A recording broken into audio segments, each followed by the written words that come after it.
Welcome to the TMC Newsroom. My name is Rich Tehrani. Thanks for watching. On our program today, Mary Murcott, who is the CEO of Novo Contact Centers. Mary, welcome to the show. Thanks. So I figured we'd start off by talking a little bit about your company and how you're different than other companies. My company is American only. It's an outsourcing company dedicated to the customer experience and improving the brand experience for the customer. And we have about 1,600 employees in four centers throughout the United States. But we help our captive market call centers that have had bad experiences offshore come back to the United States, and we can show them how to do it for about 15% less than they were over in India or Philippines. Well, that's tremendous. Well, I had a guest on earlier today that was talking to me about the turnover rates in Indian call centers as high as 60%, and the salary growth of 10 to 20%, salary inflation, wage inflation, 10 to 20% per year. So I can confirm part of that, and actually the last contract I renegotiated for a client when I was a consultant was a 41% increase, and that was over 4 years. But I will tell you the attrition rates are significantly higher than 60%. We were seeing 140, 150% attrition rates. They go across the street for a dime more. So, what I will tell you is if we're having a hard time understanding them, they're having a hard time understanding us. And we're seeing customer satisfaction rates, and first contact resolution rates be 20 points lower offshore than onshore. Now, there are some exceptions to these rules, but the vast majority, that's the case. So that's great. We've seen a lot of jobs lost overseas, and what we're seeing now, I guess slowly but surely, is the standard of living in these other countries is quickly increasing, and over time the competitive advantage to going overseas is reduced, and subsequently we're going to see some jobs coming back here. Right. Well, they have their own call centers servicing their own people. Right. And now that the middle class is coming back to India, they have enough jobs to service their own people. So that's true. Now, there's a BDO survey that just happened of 100 CFOs. And in 2009, of the U.S. tech firms, 33% of them had offshore centers. In 2010, it was 19%. And this year, it's only 12%. So they're definitely coming back. So but a lot of them aren't talking about it. They won't talk about it. No, I haven't heard that much either. And I'm certainly going to be writing about it soon, just about how, interestingly, the outsourcing space, we've seen a bunch of outsourcers proactively coming to us for new marketing programs. And we were trying to make heads and tails of it over the last couple of months because it just seemed unusual to have one sector of the market become extremely aggressive. And now it's beginning to all click now in terms of what's happening. The U.S.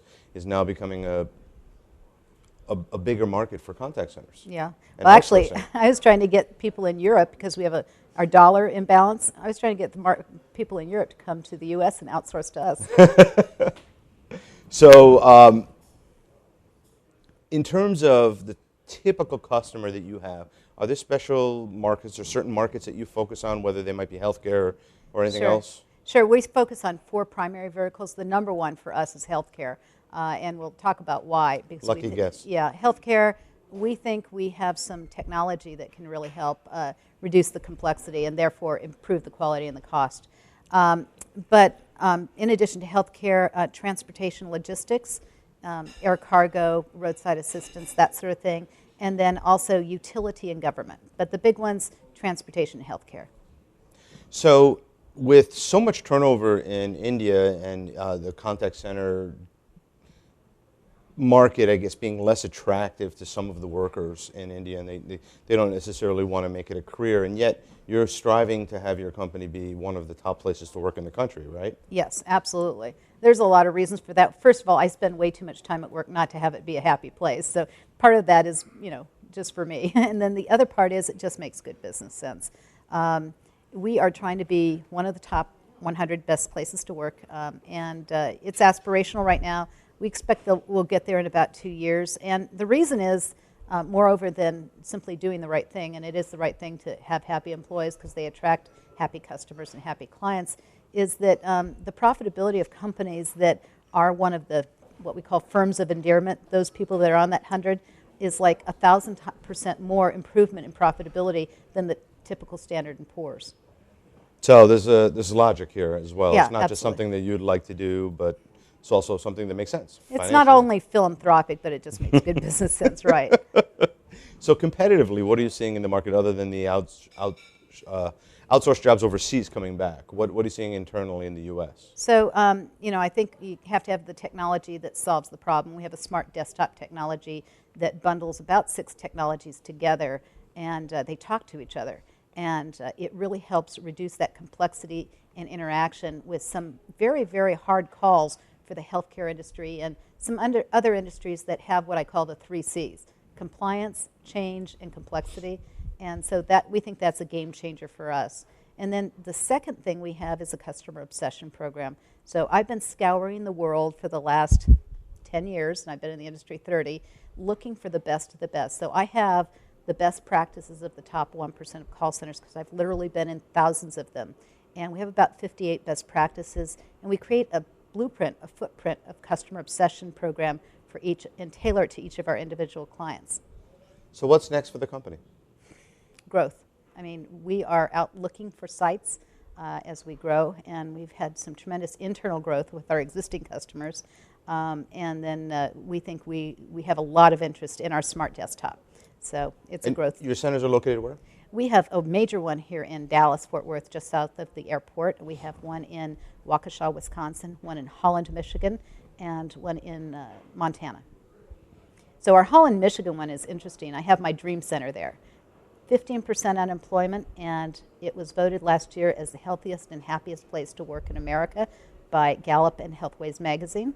And so put the two together, it's a tremendous opportunity, and the employees are really happy to have those jobs.